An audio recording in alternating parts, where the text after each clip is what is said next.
The Leafs' lack of urgency continues to lead to missed opportunities.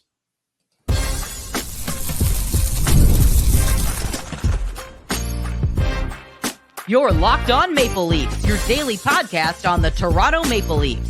Part of the Locked On Podcast Network, your team every day.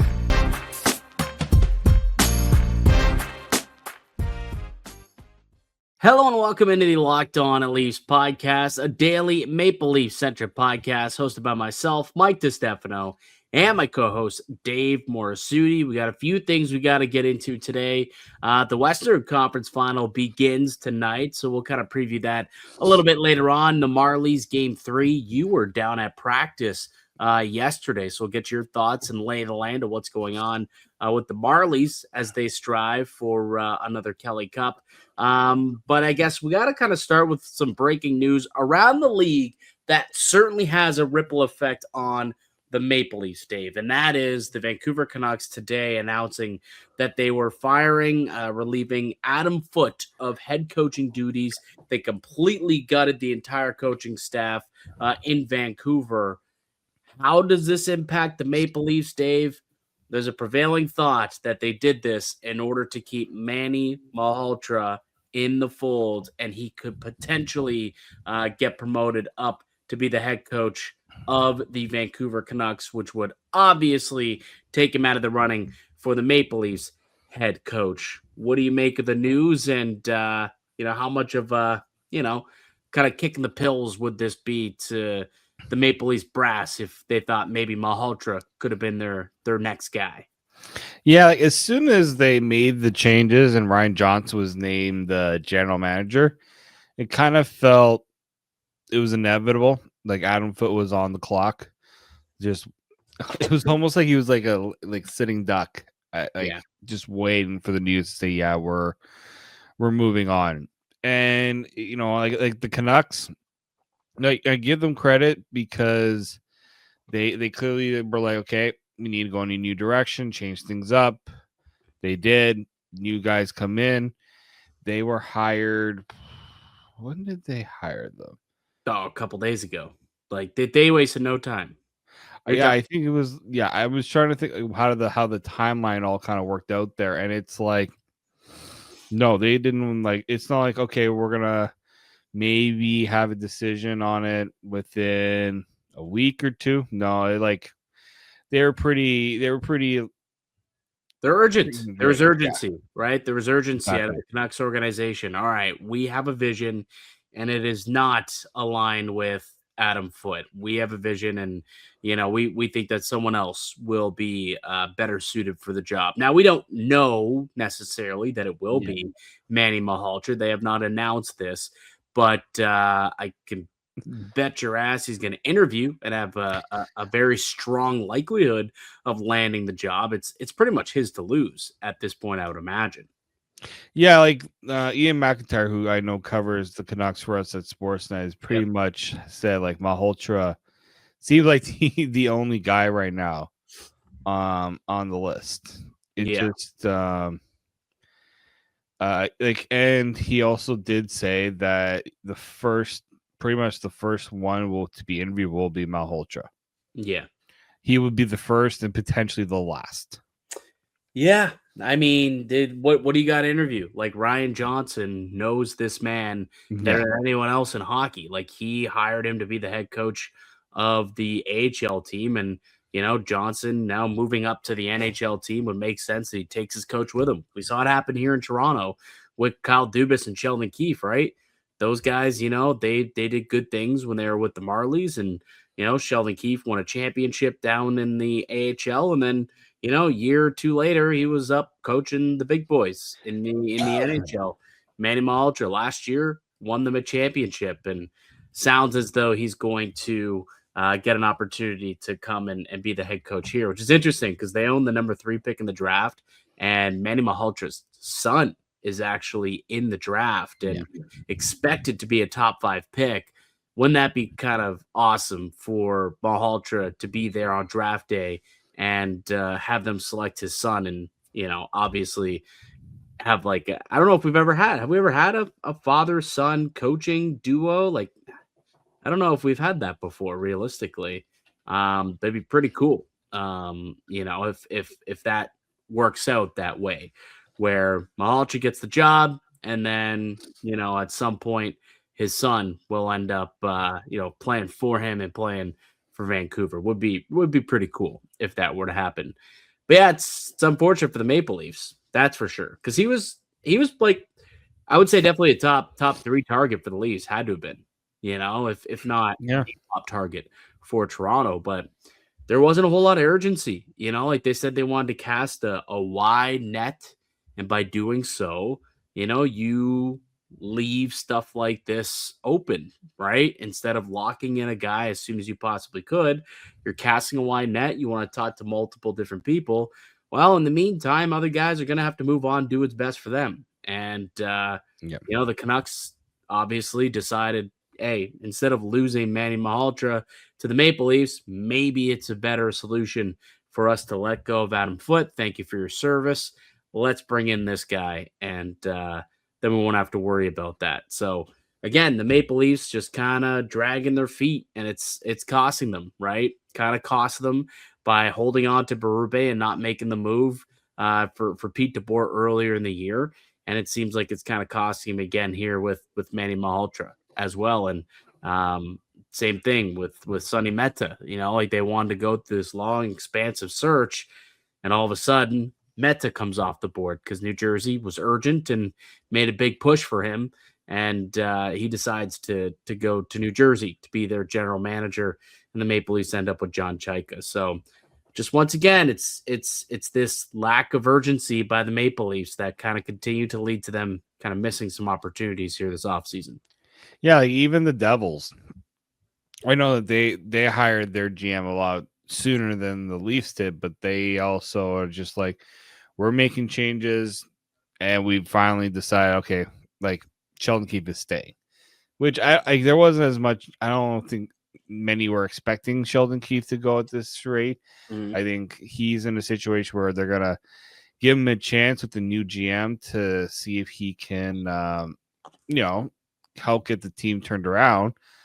But yeah, like if you're the Leafs, like how far and why? To me, they're saying they're going with a wide search. I'm wondering if they already have a person in mind they want. They have to try to convince them. Like the David Carl news yesterday leads me to believe that that's probably their top target, because They're that's the waiting on only that. name. That's the only name we've heard, right? Like Yeah. they haven't. Like they haven't even been denied permission. Like they haven't even, like, let's say, gone for Bruce Cassidy, and Bruce Cassidy's already been denied twice. Which Yeah, there's been some like kind of mixed reports on the Bruce Cassidy thing, but yeah. Well, I don't know if you saw that that the NHL Coaches Association has sent out a statement on that, basically saying they're monitoring the situation. So they couldn't, I guess, obviously confirm it exactly, because it's only been reported, but essentially like they're monitoring it. So I think that statement was a message to the Golden Knights saying, don't think that you're just going to get away with not letting this guy pursue work, considering you fired him. Yeah. I'm sure the NHL at some point will step in, because I don't.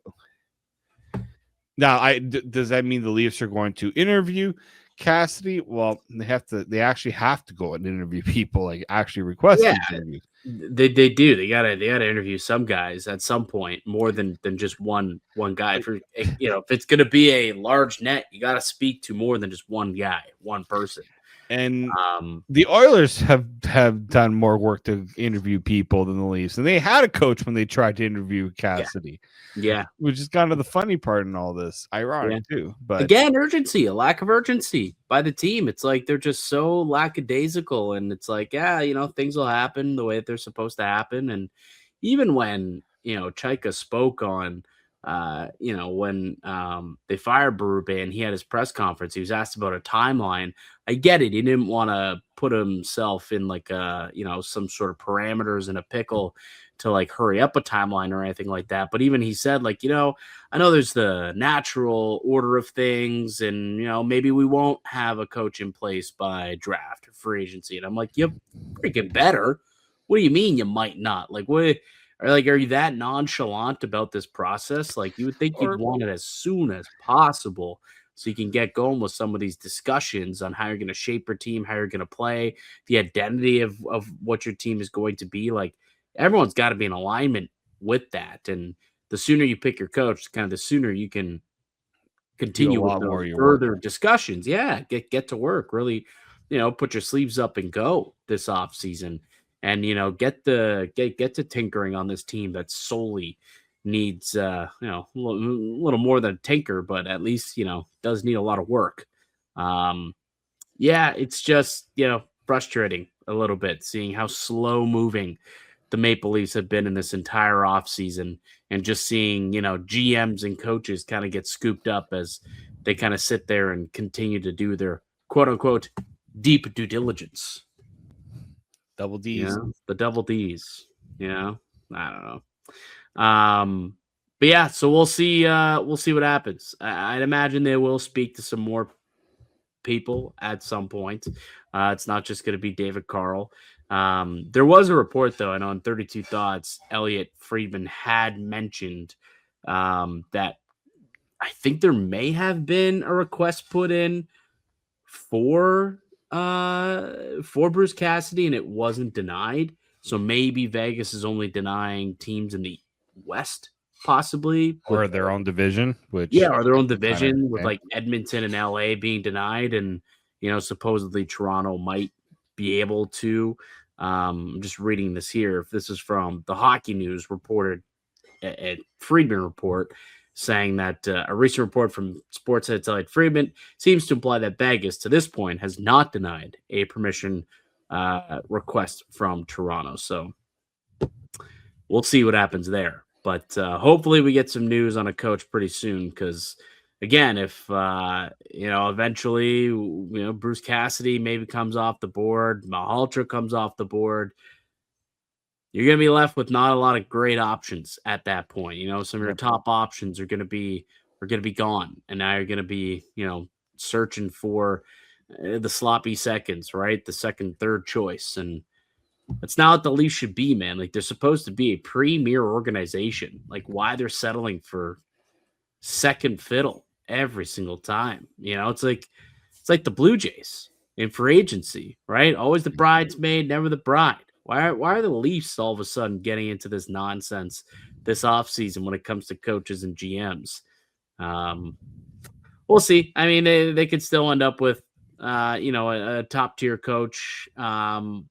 Still very much an ongoing process, but I would like for them to kick up the urgency level a little bit here. Absolutely. Just a little bit. Yeah.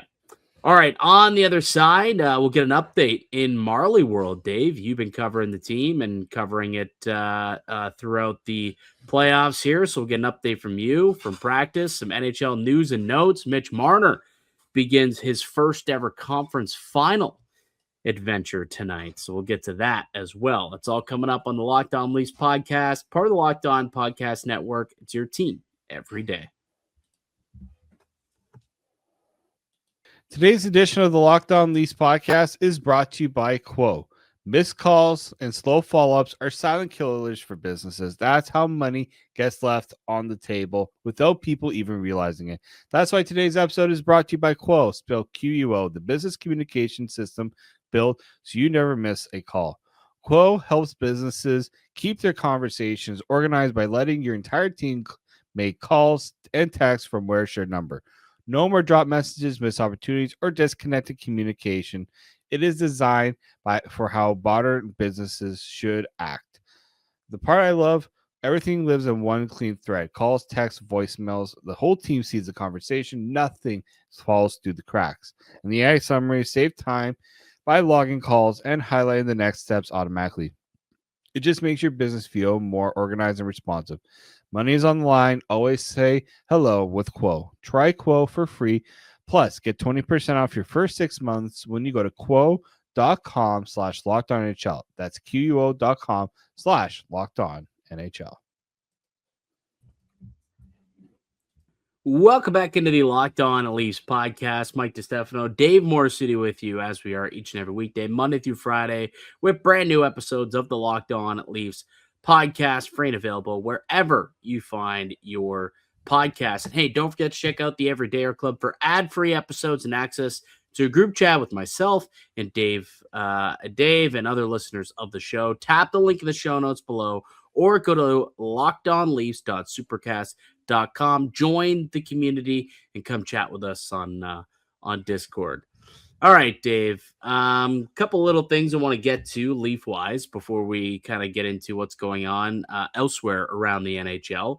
Couple Leafs obviously out at the World Championships. One kind of struggling pretty heavily out there. Joseph Woll has not looked good at all in his 2 starts for the Americans so far at the World Championships. He's allowed 8 goals in 2 games. He's got a goals against north of 5. Any reason to worry here for Woolley, the goalie, looking like roly-poly-oly out there? It hasn't been great. I know the U.S. team isn't the best team. There's a lot of it's not like obviously it's not like the Olympic team. But at the same time, like he allowed 5 goals against Finland. Yeah. It's this is I know that during the season they had to kind of work around his how much they were playing him. Leafs, that is, and I can understand in that regard why they had to be somewhat cautious about it. But they have to. He has to show that he's capable of taking that next step in terms of just putting away that brutal, unfortunate season he had. And again, I know it wasn't all his fault. The team did not play well. But we're seeing how goaltending at times has to step up even when the team isn't at its best. And look, like this American team, again, you look at the blue line especially, like I'm looking at it right now. The best defenseman probably is Justin Falk, if I'm being honest with you. Justin Falk? Yes. Yeah, okay. Like him, Will Borgen, or like that's who he has to win. Alex Steves is on the team, if that helps anyone kind of understand the talent level that is. Yeah, it goes from, Matthew Tkachuk, it's pretty good. Oh, yeah, no. Yeah. And like Ryan Leonard, okay, that's a name. Yeah, young, but.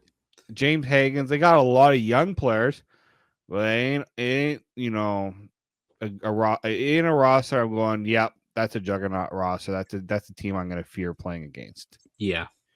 I hear you. And he has not played very well, though. To start the tournament, we'll see if he can turn it around. But it's unfortunate because it was such a tough year for him and for the Maple Leafs in general.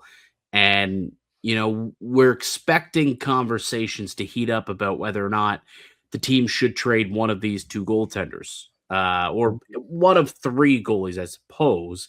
One of Joseph Woll, Anthony Stolarz, or Dennis Hildeby, the Hildebeest, as all 3 will be ineligible to be sent down on waivers next year, obviously. And if you try and send one down, you're clearly going to lose one of those guys. And, I think everyone's anticipating a trade of one of those 3. And with Woll struggling, it, could hurt his trade value if that's the goaltender that the Maple Leafs are going to try and dangle out there to try and get, a top 4 defenseman or a top 6 player of some kind to help, bolster their club. Not that I think teams are going to look at the World Championships and, hold that against them, but it certainly, doesn't help the case of trading Woll and getting a top return with a very poor World Championship as the last memory you have of him in the net, right? Yeah. Again, you kind of want to see him thrive, or at least, he doesn't necessarily need to win.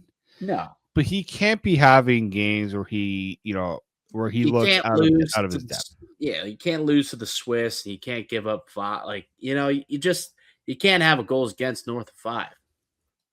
Yeah, You know what I mean? and like again, I know Finland is a pretty decent team, right?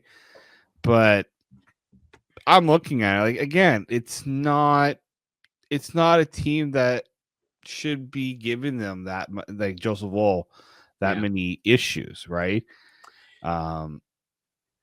So like is he going to the real thing too is Devin Cooley are we gonna the next game gonna see Devin Cooley outshine Well, Joseph Woll? they play Germany later today. Yeah. So I'll be curious to see who they roll with. Now, you could argue that they might already have penciled in Cooley for this game anyways Yeah. against a lesser opponent. But you might want to throw a Wool out there just to get him to rebound, against a lesser opponent. So I'll be curious to see where they go with this next game for the Americans, but hasn't been a good start for USA, who's lost a couple games here so far. So so Joseph Woll, hopefully he can rebound in his next start for the Americans. So John Joseph, Tavares hasn't. I'll say this: John Tavares hasn't looked bad. yeah. He's Yeah. I mean, Team Canada's roster is actually pretty solid. You have Celebrini, him, Crosby. That was a surprise to see Crosby decide to go. One phone call, and he said yes. That was it. Yeah. One phone call. It is weird to see Crosby with an A and Macklin still. There are some people who are really not happy about that. And I'm like, oh. I mean, they kind of already announced Macklin. It would have, right. I mean, Macklin could have just said, yeah, I'm going to let him have it, but I don't think Sid cares ultimately. Like, it's a world care more than Sid. So if Sid don't care, I don't, to be honest with you. Nothing that I'm going to lose any sleep over. I can guarantee you that. But you got John Tavares out there performing well. OEL captain of Team Sweden. So you got a few Maple Leafs. That's actually Tinus Luke Koblar is also playing at the World Championships. I saw as well. So there's a good number of Maple Leafs out there who are getting some games in the spring. Not the type of spring games you were hoping for, obviously, but still some Leaf content at the World Hockey Championships. When we come back, the Marlies, Game 3 tonight. Dave was at practice ahead of Game 3. Let's find out what he witnessed down at the Ford Performance Center. Was it Ford Performance? No, where are they doing? No, we were at Coca-Cola Coliseum. Coca-Cola. Okay, so they do their practice at Coca-Cola Coliseum. So we'll get an update from the farm and some NHL news and notes coming up as well. I'm Mike DeStefano with Dave Morassutti. You're listening to the Locked On at Leafs podcast, part of the Locked On Podcast Network. It's your team every day. Today's show is also brought to you by Kalshi. The hunt for the Stanley Cup is on, and now you can trade every game on Kalshi. On Kalshi, you can trade every single playoff game, every series, the conference final, and the Stanley Cup final. We now have the Vegas Golden Knights going up against the Colorado Avalanche in the Western Conference final. And to no surprise, the Vegas Golden Knights are seen as the underdog. They have a 37% chance to beat the Colorado Avalanche. So if a $100 trade pays out $271 if Vegas were to win that series. As the playoffs heat up, those numbers move in real time, and you can buy in or out anytime. On Kalshi, you're trading against peers in a live market, meaning there's no house and the probability changes. You can buy in and out of your position for a limited time. Download the Kalshi app and use code LOCKEDON to get $10 when you trade 10. KALSHI, Kalshi. Trade on anything. Welcome back into the Locked On Leafs podcast. Dave Morassutti and Mike DeStefano with you, as always, Monday through Friday with brand new episodes of the Locked On Leafs podcast. And with the Leafs out, the Marlies at least are giving us some spring hockey to watch, a little baby butt action. And Dave, you've been covering the team a little bit here. You were down at Marlies practice ahead of Game 3. What'd you learn? Yeah, I'm working on a story, just focusing a bit on the Leafs prospects because there's quite a few of them down there right now with the Marlies. But yeah, I haven't been. This is my first time being at a Marlies practice, so it was interesting to kind of see the how things are kind of working there. Um, the number one topic or conversation right now, because the Marlies did lose game 2 to Cleveland, and they a bit overwhelmed. Just from what I was watching, they're still giving up a lot of chances early on. They were outshot pretty bad the first 2 periods, and they, unlike game 1, they weren't able to kind of turn it around. So the question is, who will start game 3? Artur Aktiamov had seemingly taken over the net in the second round series against Laval. They had been kind of working a 1A, 1B with Hildeby. My guess, and speaking to some people I know that work with the team, Aktiamov has had ridiculous numbers at Coca-Cola Coliseum. I think he's only lost like 2 games or something like that. Like, his numbers are ridiculous at home. So my guess is they go to Aktiamov for game 3, and if they lose the game and are facing that Short leash, though. yeah, Leash. probably could be a short leash. They do need to work on getting off the better starts, because they've had situations where they're down 2-0 and Aktiamov's bailed them out. Like, game 1 bailed them out big time. Yeah. And they kind of took over the game after that. Ben Danford, surprisingly, surprising to me, I guess not surprising to those, who are working with the team, like, thrown right into it, right out of the OHL, right into it. Doesn't surprise me at all, to be honest with you. John Gruden really likes him. Yeah. Like, he is a big fan of what he brings to the table. Well, they get hands on these guys like at development camps and stuff, right? Yes. So it's not the first time that they've had interaction with a player like this. So I think they've been anticipating him like once, he was with the Bulldogs, right? He got traded. The Brantford Bulldogs. So, they figured, if they get bounced from the playoffs, he's going to come. We'll have an idea of what he can do for us. So makes sense that they were ready for him once they got eliminated, and they got a role for him, and he's going to jump right in there.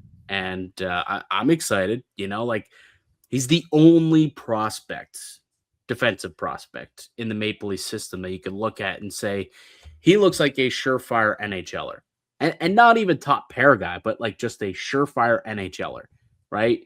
Like, you can't really say that about Villanova. You can't say that about Noah Chadwick. You can't say that about Cade Weber. Like, these guys might get to the NHL and, might be able to churn out a role and maybe, go above and beyond and be third pair guys. Maybe some of them turn into studs. You never know how development curves are different, right?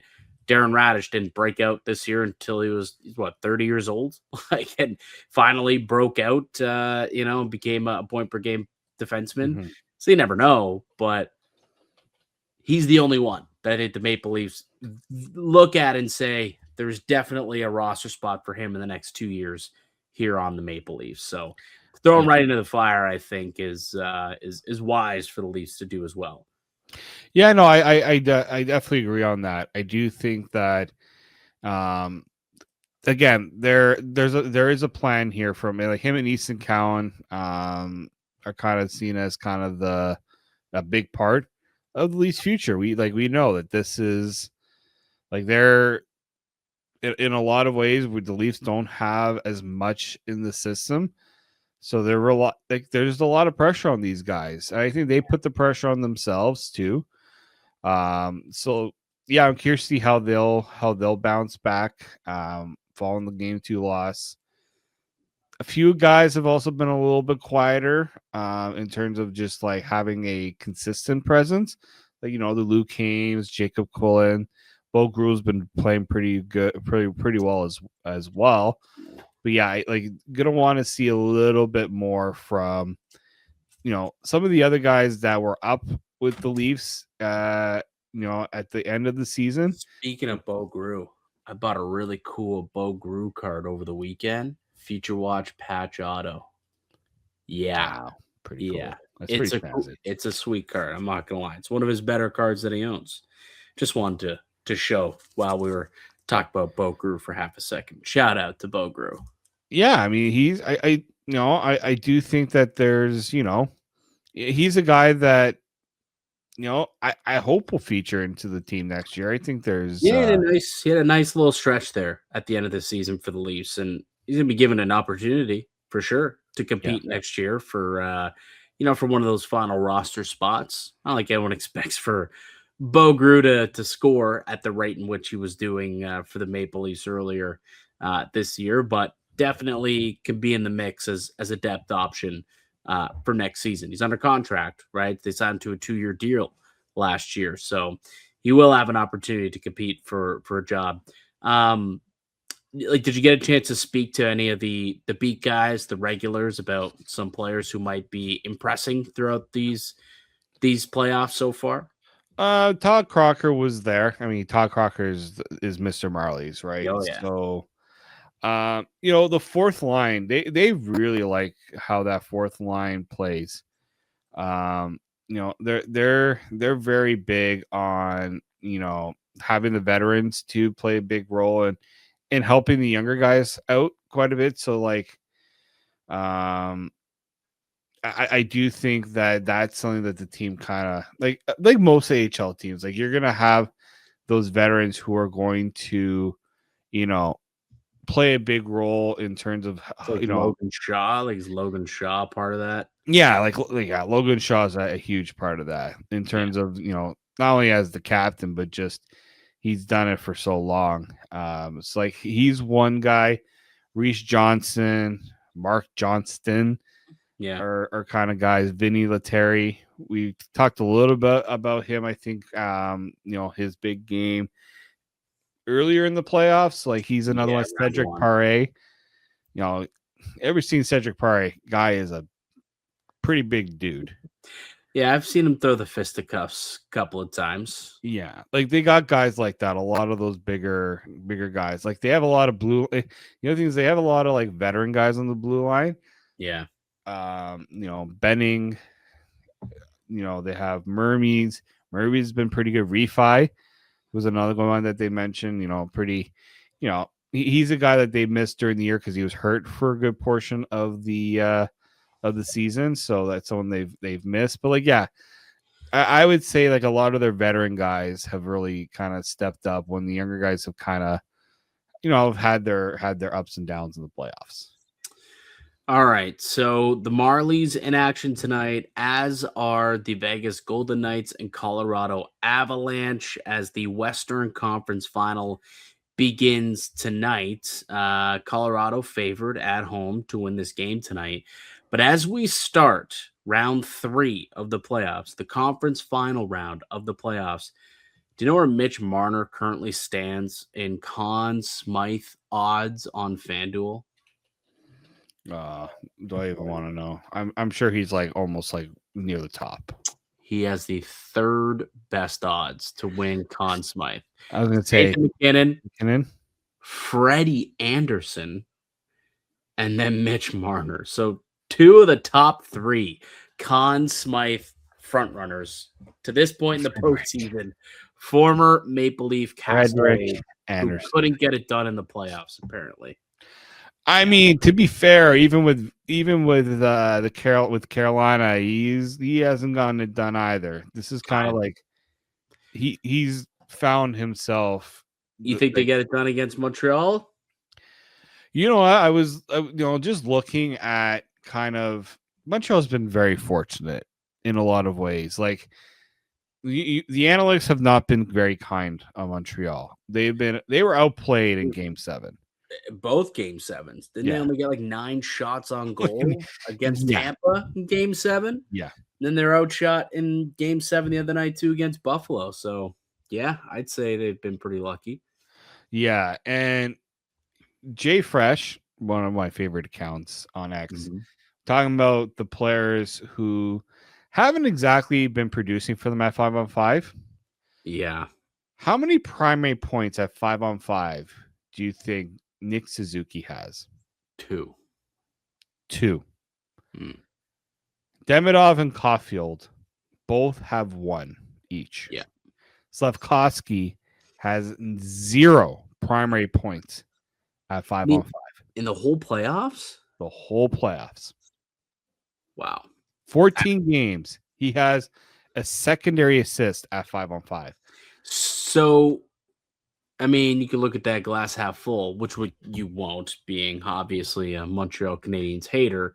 But you can look at that glass half full and be like, they're due to break out at some point. Yes, I do think I that believe they were 3-0 against Carolina through the regular season. Now, regular season. But it's not like Carolina has been, a battle-tested playoff team either. That's the only they thing haven't is gotten over the hump themselves. This is obviously their toughest test and probably the toughest goalie they're going to play in the playoffs. That Dobish kid's playing pretty lights out right now. He is. It's another one of those. He has the 6th highest odds to win. Which is crazy because I think it should be higher. Well, if Montreal were to make it and potentially win, I think that's where it changes. I think they would too, but like for betting purposes, I think a lot more people expect Carolina to make it through. So for that reason, it's like there's more money coming in on the Carolina guys. Yeah, like him, Hall, like Taylor Hall being in that conversation is kind of wild. Yeah, he's 4th. Stankoven's 5th. So it's McKinnon, Anderson, Marner, Taylor Hall, Stankoven, then Dobish, then Jackson Blake. So like there's just a bunch Jackson of Blake higher odds than Cale Makar. Let's go, guys. It's true. It's true. Jackson Blake. Yeah, no, exactly. I think that these are going to be 2 pretty good series. Like I'm going to stick with my guns here. I did have a Colorado Carolina final, coming for the last few weeks now. Once I saw Carolina absolutely dummy the Flyers in the first couple of games in that series, I'm like, yeah, we're seeing a Colorado Carolina final. Like I don't care who wins. Between who won that Vegas series, I didn't care who won between Buffalo, Montreal. You just knew that it's going to be Carolina, Colorado, no matter what. And I still think it'll be a good series, but I fully expect those 2 to move on, and I think we'll see an Avs Canes Cup final. But Colorado Vegas begins tonight. Again, you can make some wagers and bet on the game on FanDuel if you would like. But yeah, Marner, 3rd highest MVP odds heading into the 3rd round, the final round of the Western Conference final. Who would have thought that we'd be saying that? Speaking of Vegas, actually stripped to that 2nd rounder for not speaking to the media the other day. You see that? And upheld by the NHL as well. NHL was not going to be like, no, you guys learned your lesson. We're gonna reverse the decision. Not gonna happen. And did you hear that it's not just about that though? Ellie Freeman said it was also someone behind the scenes wouldn't wear a microphone for one of those docu series that they do. I think it's probably the Amazon. So classic torts just being. Well, it might not even been torts. It could have been anyone. No, but feels like this. I'm sure torts probably also says, we're not. You guys are not doing that. Well, I just think that he just, is just being like, I don't know if it was him specifically that was, the one who didn't want to put a microphone on, but these are very torts-like decisions, like he's been in the game long enough. I think we can sniff out a Tortorella decision when it happens. And let's just say the NHL had sent out a memo. Freeman said this. They sent out a memo to teams saying, we do not want anybody saying no to these requests because like these are you want your revenues and stuff to go up. You have to play the part. They pay a lot of money for this access. They pay a lot of money to have this access. You got to give it to them. Like that's the product that the players in the league are selling to these production companies. Like, this is a service, a product that they're selling. They have to give it to them. That's how business works, people. Yep. That's how business works. So yeah, I'm not going to lose sleep over Vegas losing a second round pick just for being donkeys. Not going to lose sleep. Not one bit. Not one bit, Dave. By the way, speaking of second round picks, you see there was a correction. The Maple Leafs don't get pick 59. It's actually pick 60 in the draft this year from the as part of the Scott Lawton trade. Oh, yes. From LA. Yeah. So it's been corrected. It's not actually 59. It's the 60th pick in the draft instead.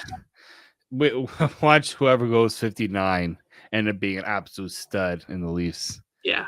Something drops. Some massive player drops, and 4 years later we're like 69 or 59. Yeah. Could have been on Maple. What could have been? What could have been? What could have been? All right, that'll do it for us here today on the podcast. I'd like to thank you all for listening and supporting the show. You can subscribe to the Locked On Leafs podcast on all platforms and receive daily Leafs content. Follow myself on Twitter at Mickey_Canuck. Follow Dave at D_Morassutti, and follow the show as well at Locked On Leafs. We'll be back with another episode for you guys tomorrow. Until then, keep it locked right here on Locked On Leafs.